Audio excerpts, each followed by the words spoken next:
అవకాశం లేక మంచి వాళ్ళే ఈ లోకంలో ఎక్కువ మంది ఉంటారు. చెడు చేయటానికి అవకాశం ఎక్కువ లేక లేదా భయం ఉండో మంచిగా ఉండేటువంటి వాళ్ళు ఎక్కువ మంది ఉంటారు.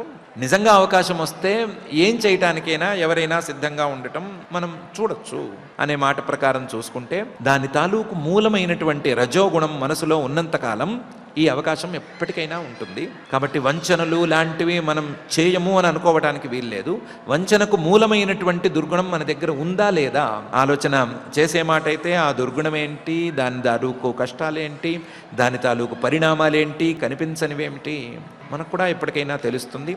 అందులోనూ ఈ సంసార మార్గంలో ఉండేటువంటి కష్టాలన్నీ ఎప్పటికో ఒకప్పటికి మనకు కూడా అవగతమయ్యి మనం కూడా ఈ సంసారం అనేటువంటి మార్గాన్ని దాటి పైకి వెళ్ళి పరమాత్మతత్వాన్ని అందుకునేటువంటి స్థాయికి వెళ్తాము. దానికంటే ముందు దుర్గుణాలను పోగొట్టుకుంటే మంచిగా నడిపించుకోవచ్చు అనేటువంటి ఆశను కూడా మనం పొందవచ్చు.